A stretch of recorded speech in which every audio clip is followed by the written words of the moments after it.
오늘 우리에게 주신 하나님의 말씀은 디모데전서 2장 1절에서 7절 말씀입니다. 신약성경 338면입니다.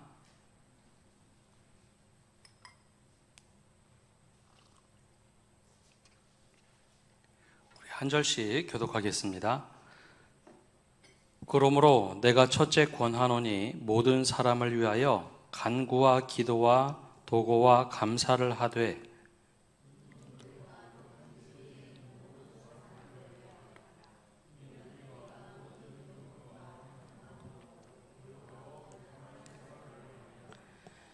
이것이 우리 구주 하나님 앞에 선하고 받으실 만한 것이니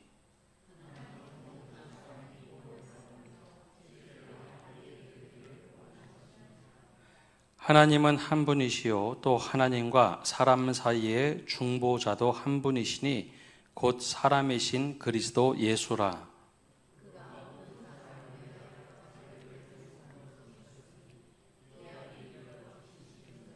함께 읽겠습니다. 이를 위하여 내가 전파하는 자와 사도로 세움을 입은 것은 참말이요 거짓말이 아니니 믿음과 진리 안에서 내가 이방인의 스승이 되었노라. 아멘. 굉장히 더우시죠? 지금도 들어올 때 보니까 33도입니다.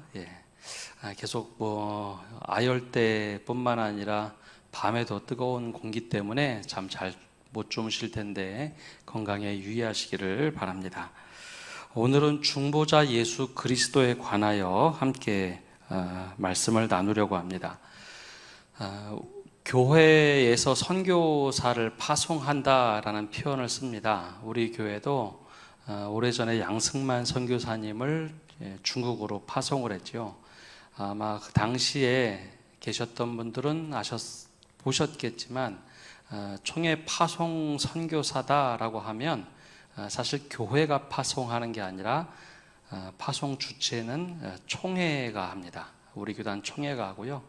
우리 교회는 주협력교회다라고 부르는 게 공식 용어입니다.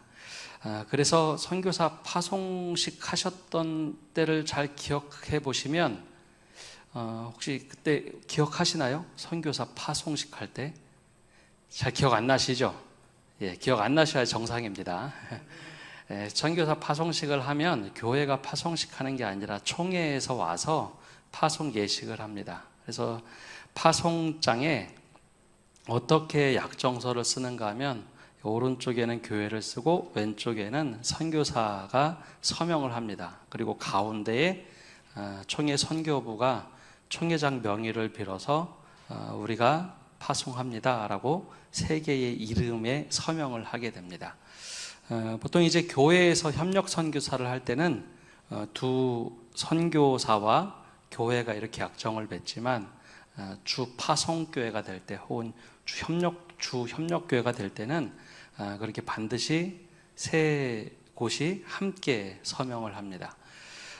당시 기억이 안 나시겠지만 우리 교회도 가지고 있는 자료를 보면 세 부분이 이렇게 써져 있습니다. 왜 그러냐면 선교를 주 후원하는 교회도 입장이 있고 선교사도 때로는 선교사의 입장이 있습니다. 그래서 총회 선교부는 주체로 파송은 하지만 두 사이에 계약을 돕는 입장으로 반드시 이 약정을 지킬 수 있도록 가운데 서명을 합니다.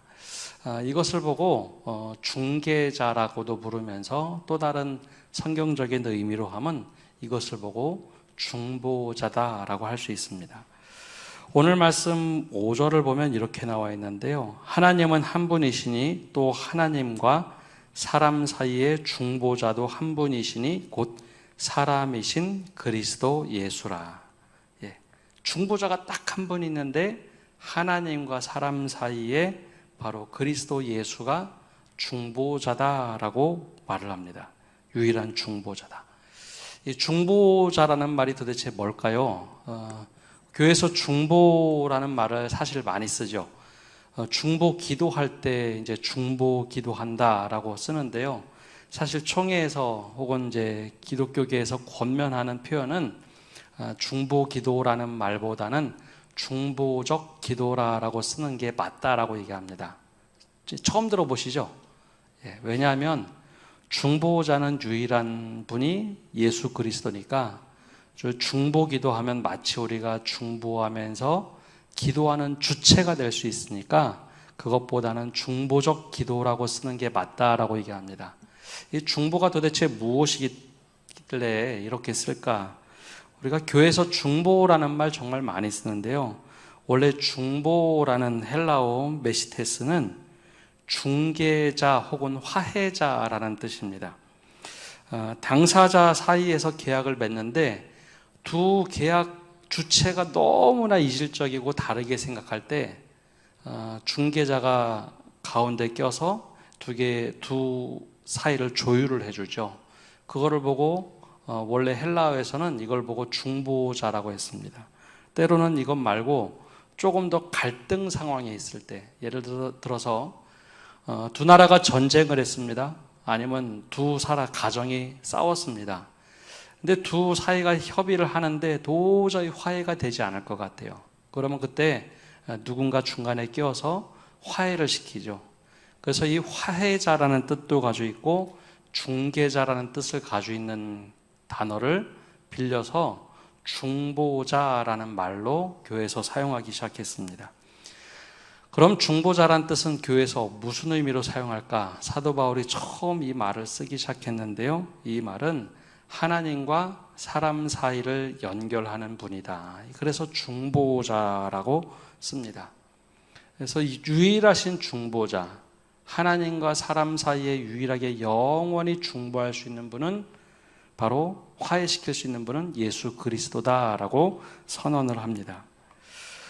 근데 구약 성경에는 그럼 이런 중보 역할을 하는 사람이 없었느냐? 아니요, 원래 구약 성경에 있습니다. 그 대표적인 인물이 바로 모세입니다. 모세가 하나님과 사람 사이에 어떻게 화해를 시킬까 늘 고심하던 지도자였죠. 사람들이 막 불평불만을 하면 모세가 하나님 앞에 가서 늘 기도를 합니다. 하나님, 이런 일이 있었어요. 그러면 하나님께서 말씀하시면 그 말씀을 그대로 가서 사람들에게 다 전할 수 있는 상황이 아니었습니다. 하나님이 때로는 진노를 내리시고 내가 싹 쓸어버리리라.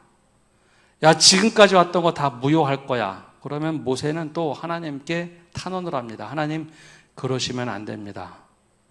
하나님의 백성을 인도하셨는데 어떻게 그러실 수 있습니까? 하나님 절대 안 됩니다. 막 하나님께 탄원을 하면 하나님이 그래, 그러면 네가 가서 백성들에게 알아들을 만큼 이야기하라. 그러면 모세가 또 그 하나님의 뜻을 가져와서 순화시켜서 백성들에게 마치 자기가 화내는 것인 양 백성들에게 화를 내기도 하고 십계명 받았던 돌판을 깨뜨리면서 사람들에게 회개할 수 있는 기회를 주곤 했죠. 그게 바로 이제 중보의 역할입니다. 화해시키도록 하는 것.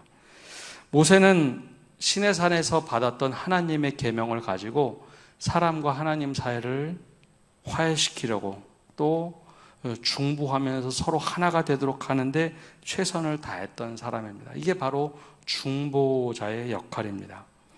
그러면 모세만 그런 모습이 있었을까?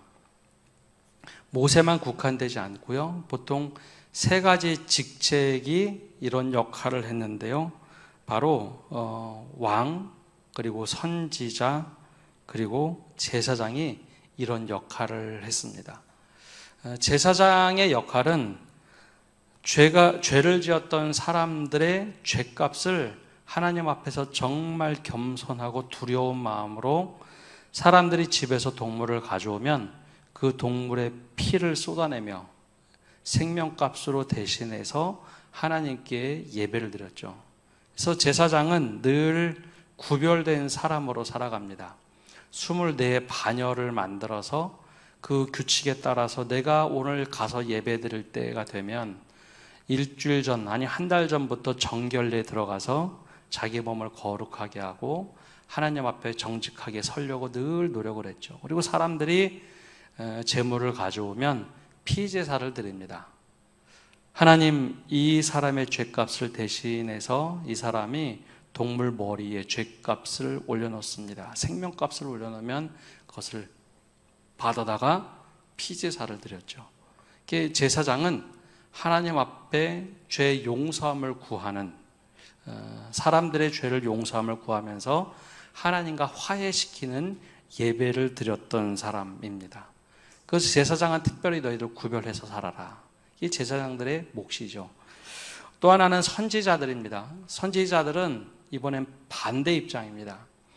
하나님의 뜻을 어떻게 하면 알게 할까? 구약 시대에는 기록된 성경 말씀이 없었습니다. 있어봤자 레위기나 신명기 말씀이 다였습니다.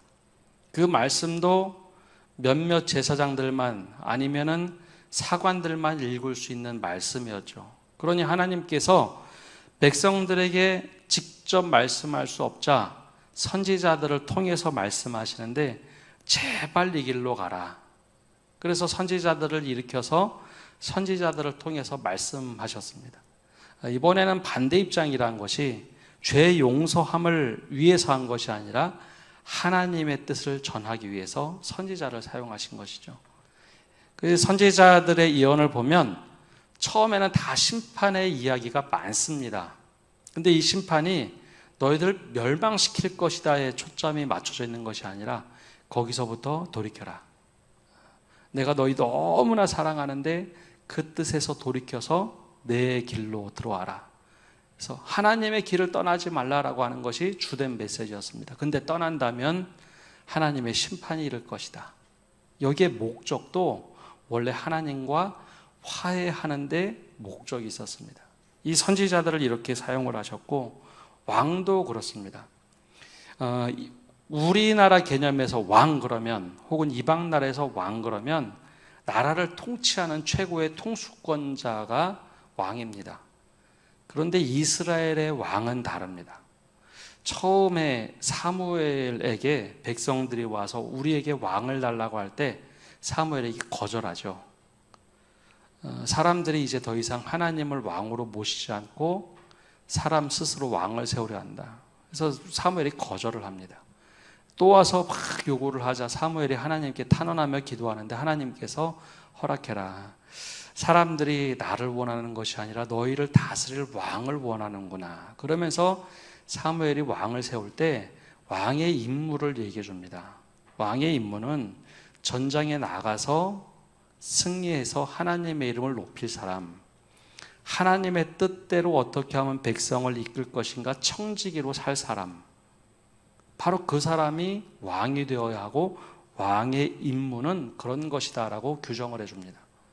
다른 나라 왕들은 백성을 다스리고 군림하는 데 목적이 있었다면 이스라엘 왕은 하나님의 뜻을 신실하게 백성들에게 알려주고 어떻게 하면 사람들이 하나님께로 향할 수 있는지 그 길을 제시해주고 청지기 역할을 하는 사람이 바로 왕이었습니다. 그래서 왕은 하나님과 사람 사이에 중보하는 역할을 하는 겁니다. 그래서 이스라엘 백성들이 최고의 왕으로 꼽는 사람, 다윗이죠. 다윗이 그렇게 살았습니다. 물론 자신의 흥별도 있었지만 어떻게 하면 우리가 하나님께 최고의 예배를 드릴 수 있을까? 어떻게 하면 우리나라가 하나님 보시기에 좋은 왕국을 만들 수 있을까? 하나님의 뜻이 어떻게 하면 백성들 가운데 이루어질 수 있을까? 늘 기도하고 묵상했던 게 다윗이었고 솔로몬이었습니다. 근데 여로보암 왕부터, 르호보암은 유다 정통성을 이어갔지만 여로보암 왕부터는 그 길을 떠났기 때문에 열왕기 상하에 보면 여로보암의 길을 따랐더라. 즉 잘못된 길로 갔다라고 이야기를 하는 겁니다. 그래서 구약 성경에서는 왕과 선지자, 제사장이 이 중보의 역할을 했습니다. 근데 이 역할이 사람이기 때문에 온전하지가 않습니다. 제사장도 엘리 제사장처럼 잘못된 길로 가는 경우가 있고 또 그 아들들처럼 죄악을 저지르는 경우도 있고 왕도 죄악의 길을 걷는 여로보암 왕부터 잘못된 길을 가기 때문에 유한하다라는 거죠. 선지자도 마찬가지입니다. 성경에 나오는 이사야, 예레미야, 에스겔 그런 선지자들은 어떻게 하면 하나님의 뜻을 따를까 정말 고심하고 자신을 성찰하고 하나님께 붙들렸던 사람이라면 여기에 거짓 선지자들도 있다는 거죠. 하나님의 뜻을 전하기보다는 이것이 맞아라고 하나님의 뜻이라고 알려주는데 백성들을 자기도 눈먼 상태에서 잘못된 길로 만들어가는 사람들. 그래서 이 중보의 역할을 했던 구약의 인물들은 사람이기 때문에 한계가 있었습니다. 그래서 하나님께서 단 한 번의 사건을 통해서 유일한 중보자를 누구를 세울까? 하나님과 사람 사이의 영원한 중보자가 누가 될 수 있을까? 그게 바로 예수 그리스도라라는 겁니다. 그래서 구약의 언약보다 더 좋은 새 언약의 중개인, 그 사람에게 자격을 부여하는데 그게 바로 우리가 고백하는 예수 그리스도만이 유일한 중보자다라는 겁니다. 오늘 나눠드린 오늘 나눠드린 것 1절을 보면 이렇게 되어 있습니다. 이거 좀 함께 읽어보겠습니다. 좀 길어서 두 번에 나눠서 읽겠습니다. 하나님은 영원한 목적을 가지고 독생자 주 예수를 택하여 하나님과 사람 사이의 중보자가 되게 하시고 동시에 예언자와 제사장과 왕이 되게 하시는 것을 기뻐하셨다. 그는 교회의 머리가 되시며 만물의 후사와 세상의 심판자가 되신다. 하나님은 그리스도에게 영원 전부터 한 백성을 주사 그가 씨가 되게 하시고 그로 말미암아 그 백성이 정해진 때에 구속을 받고 부르심을 받아 의롭게 되고 성화되어 영광에 이르게 하셨다. 이게 제가 조금 전에 앞에서 말씀드린 이야기를 종합해 놓은 겁니다.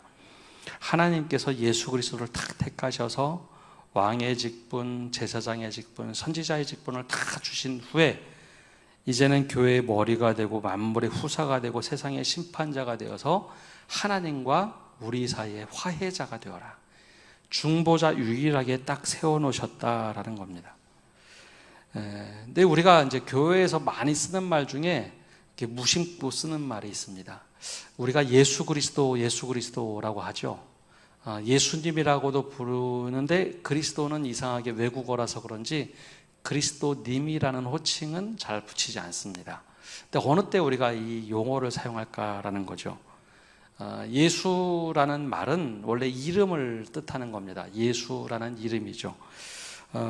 우리말로 이렇게 좀 따져보면 예전에 국어책에 제일 많이 나오는 이름이 있었죠. 뭐였죠? 철수죠. 다 옛날 분들입니다. 요즘에 초등학생들에는 좀 다른 이름 나옵니다. 그 당시에 가장 많은 이름을 가지고 있는 것을 보고 국어책에 반영하는데요. 옛날에는 철수란 이름이 제일 많았던 것 같습니다. 그럼 예수님 당시에는 이스라엘에 어떤 이름이 제일 많았을까요? 제가 힌트를 드렸죠. 예수란 이름이 제일 많았습니다. 왜냐하면 예수라는 이름은 구약 성경의 여호수아와 같은 이름의 뜻입니다. 예수아라고도 부르고 영어로는 조슈아라고 부르는데요. 이게 왜 이렇게 됐는가 하면 여호수아는 하나님께서 우리를 구원하신다라는 뜻입니다. 근데 이스라엘이 북이스라엘도 망하고 남유다가 망한 뒤에 바벨론의 포로가 되고 페르시아의 포로가 되고 이후에 예수님 당시에는 로마의 식민지로 살던 시대죠. 그러다 보니 사람들 안에 하나님 제발 우리 좀 구원해 주십시오라는 열망이 막 생겨났습니다. 그래서 자녀의 이름을 뭐라고 지었다고요? 예수라고 불렀습니다. 하나님 우리 구원해 주십시오. 자녀들의 이름을 부르면서 하나님 우리 구원해 주십시오라고 이름을 제일 많이 지었습니다. 그래서 예수님이 십자가에 달려 죽으시기 전에 둘 중에 한 사람을 놓아달라고 했죠. 또 한 사람이 누구였죠? 바라바죠. 바라바. 그 바라바의 원래 이름은 예수 바라바입니다. 예수 바라바. 누구를 놓아줄까? 그러자 사람들이 바라바를 놓아줘라, 바라바를 놓아줘라 라고 했는데 아마 바라바가 성이었을 겁니다. 그러면 예수 그리스도라고 부르는 이유는 뭔가? 나사렛 예수라고도 부르고 예수 그리스도라고도 부르는데요. 그 당시에 예수라는 이름이 너무 많자 그럼 어디 출신이냐? 우리가 믿는 예수님이 어디 출신이냐? 그래서 나사렛 예수라고 부르는 겁니다. 또 어떤 경우는 갈릴리 예수라고도 부르죠. 갈릴레아 예수라고 부를 때는 예수님이 활동하셨던 곳이 갈릴리 지역이었기 때문에 갈릴리 예수다라고 부르는 경우도 있지만 대부분 나사렛이라는 동네에서 태어났기 때문에 우리가 믿는 예수님은 나사렛 출신 예수님이야. 그래서 나사렛 예수라고 부릅니다. 그럼 그리스도는 뭐냐? 그리스도는 직책이란 호칭입니다. 이스라엘 백성들이 고대하고 기대하던 직책이 있었는데 그 직책은 메시아입니다. 메시아가 와서 우리를 구원하실 것이다. 그 히브리어로 메시아는 구원자란 뜻인데요. 이것을 헬라식으로 바꾸면 그리스도입니다. 그래서 우리는 예수님을 어떤 예수님? 메시아인 예수님을 믿기 때문에 예수 그리스도라고 부릅니다. 근데 이상하게 꼭 님자를 붙일 때는 어디다 붙이죠? 이름에다 붙입니다. 근데 사실 우리나라 어법에는 이름에다 붙이나요? 호칭에다 붙이나요? 되게 원래 호칭에 붙이는 게 맞는 겁니다. 근데 외국어다 보니까 그리스도님 하면은 어색하니까 예수님 붙이는데 원래는 이제 예수 그리스도 이게 이제 하나의 호칭처럼 되어버렸죠. 그래서 우리가 예수님을 믿는다고 하면 예수 그리스도라고 부르는 겁니다. 근데 이 예수님이 중보자라고 하시는데 과연 어떤 분이길래 중보자가 되실까? 먼저 유일한 중보자, 하나님과 사람 사이를 화해시키고 연결하는 유일한 중보자가 되기 위해서는 두 개의 본성을 가지고 있어야 됩니다. 하나는 하나님이시고 또 다른 하나는 사람이라는 본성을 가지고 있어야 합니다. 그래서 오늘 두 번째 절에 보면은 바로 그 교리를 얘기하고 있는데요. 이것도 길어서 세 번에 나눠서 한번 읽어보겠습니다. 두 번째, 띄워주세요. 함께 읽겠습니다. 삼위 중에 둘째 위가 되시는 하나님의 아들은 참 하나님인 동시에 영원하신 하나님으로서 아버지 되시는 하나님과 동일한 본체에서 나왔으며 따라서 아버지와 동일하시다. 그는 때가 참에 사람의 본성을 입으셨다. 사람이 가지는 모든 근본적 요소와 거기서 나오는 일반적 결정을 가졌으나 죄만은 가지지 않으셨다. 그는 성령의 힘으로 동정녀 마리아에게서 잉태되어 그 여인의 몸에서 탄생하셨다. 이와 같이 온전하고 독특한 두 본성, 즉 신성과 인성이 끊을 수 없게 한 인격 안에서 결합되어 변경되거나 혼합되거나 혼동될 수 없게 되었다. 이분은 참 하나님인 동시에 참 사람이시며 한 그리스도요 하나님과 사람 사이에 있는 유일한 중보자가 되신다. 아멘. 예수님은 참 하나님이시고 참 사람이시다라는 게 바로 여기서 말하고 있는 중보자의 조건입니다. 하나님과 사람 사이에 중개하려면, 전혀 다른 존재가 중개하려면 하나님은 하나님의 입장에서 하나님과 똑같은 존재로 중보를 해야 합니다. 그렇죠? 지금 미국과 중국이 굉장히 첨예한 갈등이 있는데요. 그걸 중보를 하려면 중국 입장에서 이야기를 하면 미국이 듣지 않을 거고 미국 입장에서 중국에 얘기하면 듣지 않을 겁니다. 이 중간지대에서 한쪽의 입장을 잘 듣고 서로 대변하는, 또 중개할 수 있는 사람들이 있다면 대화가 되겠죠. 하나님과 대화를 하고 하나님과 함께 이야기를 나누기 위해서는 하나님과 똑같은 본성이 있어야 합니다. 천사가 중보자가 될 수 없는 이유는 천사는 영적인 존재로 하나님과 훨씬 더 가까이 있는 존재입니다. 육이 없죠.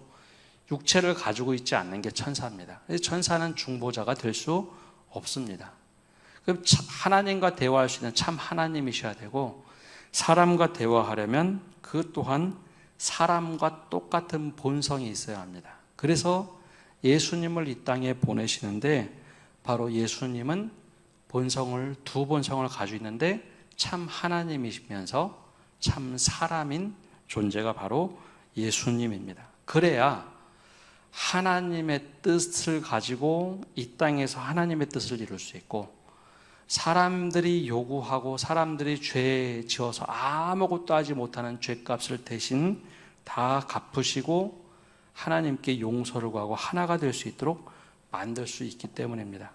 근데 이단들은 이것을 거부합니다. 어떤 표현 때문에 거부하느냐 하면 하나님의 아들이라는 표현 때문에 그렇습니다.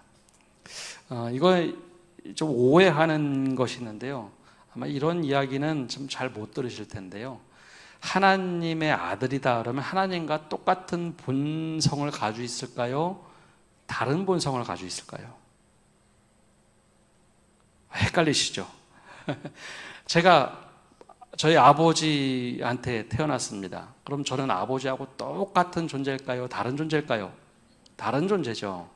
이단들이 이야기할 때는 하나님의 아들이니까 하나님과 다르지 않냐라고 논쟁이 붙은 적이 있습니다. 이게 4세기경인데요. 만약에 하나님과 똑같은 분이라고 400년대에 표현하려면 뭐라고 표현해야지 하나님과 똑같다고 얘기할 수 있을까요? 한번 상상을 해보시죠. 성경이 기록될 때 하나님과 똑같은 분이 이 땅에 오셨다. 하나님이 대신 오셨다? 그럼 하늘에 계신 하나님이 사라지겠죠. 요즘에야 복제라는 기술이 나와서 하나님이 똑같이 복제하셨대라고 하면은 그래도 조금 이해가 될 텐데, 하나님과 똑같은 본성을 가지고 있는 존재를 표현할 수 있는 인간이 가지고 있는 단어가 없습니다. 사람이 가지고 있는 단어가 없어요. 유일하게 쓸 수 있는 단어가 아들입니다. 아들. 그 당시 세계관으로는, 그래서 성경을 독생자 예수 그리스도라고 할 때 독생자, 원래는 유일하신 외아들이라고 한국에서는 표현하는데, 이제 원래 신학자들은 이게 독존자라고 해야지 좀 정확한 표현 아닌가. 하나님과 똑같은 본성을 가지고 있는데 이 땅에 보내신 또 똑같은 본성의 하나님, 그걸 유일하게 표현할 수 있는 게 아들입니다. 내가 너를 낳았다라고 하는데 똑같은 본성을 가지고 있는 존재가 이 땅으로 보냄을 받았는데 그것을 유일하게 표현할 수 있는 게 아들입니다. 아들. 그래서 할 수 있는 방법이 아들이다 보니까 그렇게 표현했습니다. 그래서 수많은 이단들이 여기서부터 나오는데, 하나님이 아들이 있다고, 아들은 떨어지는 신이니까, 그러면서 이단들이 그거를 이용해서 수많은 이단들이 나왔습니다. 그래서 성경은 그것을 거부합니다. 하나님과 똑같은 본성과 본질을 가지고 있는 분, 하나님과 똑같은 본성과 본질을 가지고 있는 분. 그래서 신학교 가면 이걸 처음 공부하는데 라틴어로 호모 우시아라는 단어를 배웁니다. 동일 본성이라는 것을 배우는데요. 호모 우시아, 똑같은 본체를 가지고 계시다. 이게 바로 이제 예수님을 표현하는 방법입니다. 사람이 표현할 수 있는 언어 중에는 그런 표현이 없었기 때문에 그렇게 썼죠. 그래서 하나님과 똑같은 본성을 가진 분을 이 땅으로 보내셨습니다. 그러나 이 동일하신 분이 하나님의 때가 딱 되자 사람의 본성을 입고 이 땅에 보냄을 받은 게 예수 그리스도입니다. 이 두 가지 본성은 혼합되지 않습니다. 혼합되거나 결합되면 새로운 것이 나타나죠. 물과 콜라를 섞습니다. 그러면 어떤 게 될까요? 물도 아니고 콜라가 아닌 거로 바뀌어버리겠죠. 두 가지 이질적인 걸 섞어 놓으면 기름과 물은 아예 섞이지도 않지만 반은 사람이고 반은 하나님, 그런 분이 아닙니다. 완전한 사람이면서 완전한 인간이 바로 예수님입니다. 그래서 여기서 뭐라고 얘기하는가 하면 결합되거나 섞이거나 혼합되거나 다른 존재로 나타난 게 아니라 완전히 하나님이면서 완전히 인간이었다라고 말을 하는 겁니다. 그래서 이거를 짧게 교리대로 얘기하다 보니까 하나님은 참 인간이면서 참 하나님입니다. 막 헷갈리시죠? 왜 그랬는가? 그래야 사람들의 죄값을 갚을 수 있습니다. 하나님, 사탄이 육을 가지고 있을까요? 아니면 영만 가지고 있을까요? 영만 가지고 있죠. 영이 들어와서, 육체에 들어와서 죄의 값을 사망으로 대체해 버렸습니다. 죄값이 들어오니까 모든 사람이 죽게 되었다. 이 죄값을 갚으려면 사탄에게 다시 이 죄의 삭스를 내야 되겠죠. 죄의 삭스를 내려면 육체를 가지고 있는 사람이 영적인 존재에게 죄값을 갚을 수 있을까요? 없습니다. 사람과 영은 다른 존재이기 때문에 갚을 수가 없어요. 그래서 예수님이 이 땅에 오셔서 십자가로 그 죄값을 갚으시는데 육으로 대신 죽으시고 사망을 통해서 죄의 값을 다시 하나님이시기 때문에 갚아주는 겁니다. 그래서 예수님이 십자가 달리실 때 마지막 말씀이 다 이루었다라고 하시죠. 다 이루었다. 다 이루었다라는 말이 테텔레스타인데요. 여기에 두 가지 뜻이 있습니다. 다 이루었다라는 뜻도 있지만 이제 다 갚았다라는 뜻도 있습니다. 사탄이 들어와서 죄를 가지고 들어와서 사망 값을 사람에게 주었는데 내가 생명값으로 대신 내가 죽음으로 사망의 값을, 죄값을 다 갚았다. 이게 예수님이 하신 사역입니다.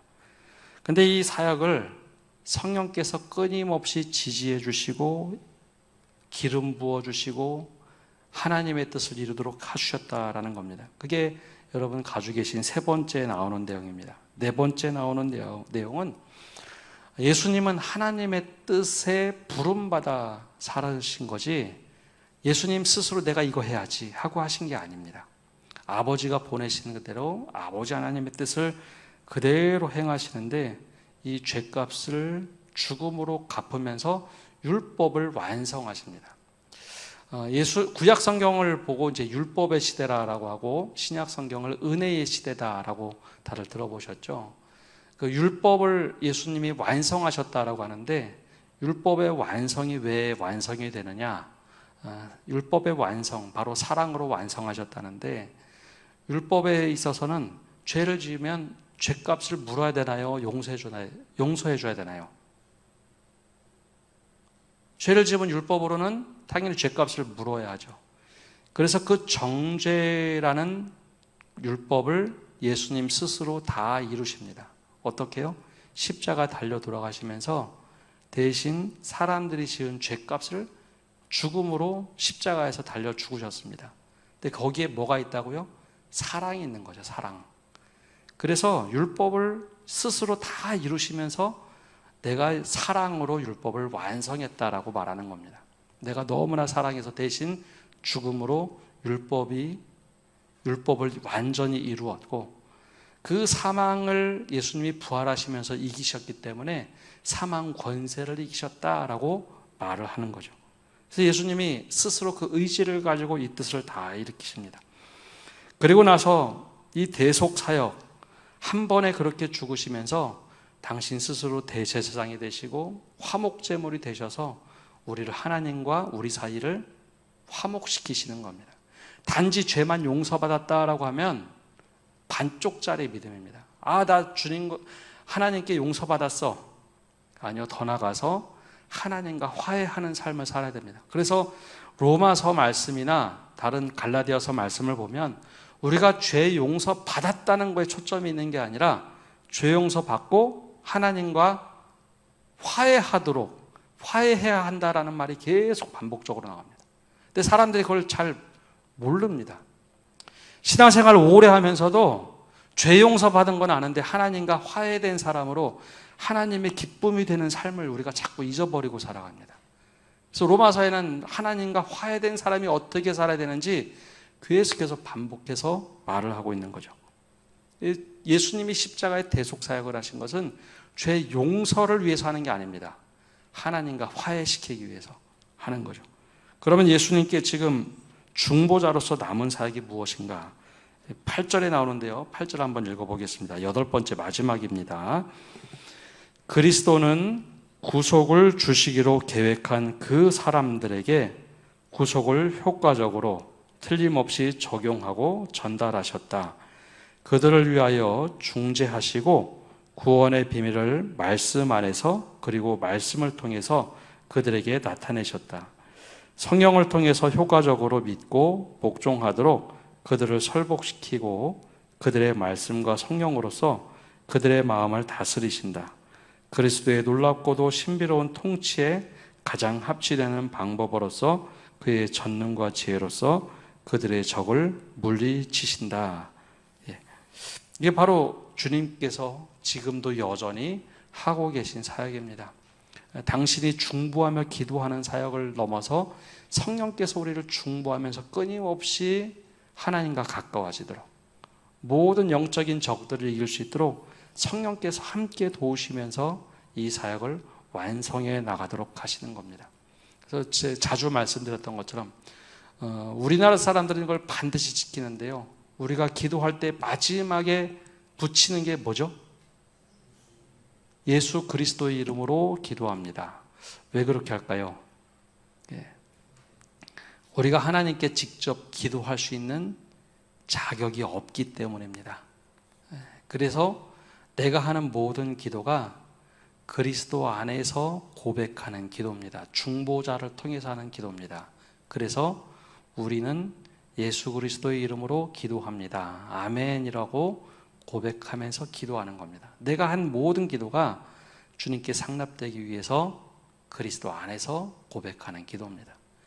그래서 성당, 가톨릭에서 하는 기도가 우리와 다른 겁니다. 성당에서는 직접 사제 중심의 기도였기 때문에 고해성사를 하거나 대신 사제에게 가서 죄를 고백을 하죠.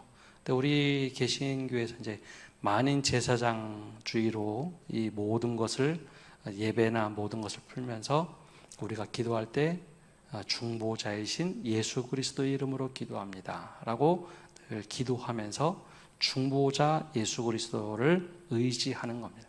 그래서 원어에는 엔 크리스토스, 내가 예수님 안에 거하면서 이 모든 기도가 예수님 뜻에 맞는 기도입니다. 도장을 꽝 찍고 예수님 편에 보내서 하나님께 기도하는 겁니다. 예수님께 기도하는 게 아니라 하나님, 이 기도 들어주옵소서. 예수님의 이름으로 우리가 기도합니다. 이렇게 고백을 합니다. 우리가 이 중보자 되신 예수님처럼 우리의 믿음이 우리 자신을 늘 돌아봐야 됩니다. 중보자께서 십자가에 달리시고 우리를 하나님과 화해시키는데 우리 또한 믿음, 바른 믿음을 갖는 것, 건강한 믿음을 갖는 것, 더 나아가서 우리가 중보자 예수님을 따라서 바로 사람들과 화해시키는 일, 하나님과 사람이 화해시키는 일에 주님 우리를 사용해 주십시오. 이런 고백을 하며 살아가는 모든 성도 여러분 되시기를 바랍니다. 기도하겠습니다. 하나님, 오늘도 저희가 주님 앞에 나와서 또 말씀을 듣습니다. 오늘도 여전히 중보자 되신 예수 그리스도께서 우리의 삶을 인도해 주시고 어떻게 하면 우리와 하나님의 그 큰 간격을 이으실까 구속 사역을 하시는 주님, 우리가 늘 하나님 앞에서 죄 용서받은 것으로 만족하며 살지 않게 하시고 하나님과 화해된 삶을 살 수 있도록 예수 그리스도의 그 중보 사역이 조금도 틀리지 않았음을 고백하며 살아가게 하여 주옵소서. 더 나아가서 예수님을 닮아서 우리도 사람과 사람 사이를 연결하는, 화해시키는 사람, 하나님과 사람 사이를 화해시킬 수 있도록 쓰임받는 사람이 되도록 축복하여 주옵소서. 이 모든 말씀 예수님의 이름으로 기도합니다. 아멘.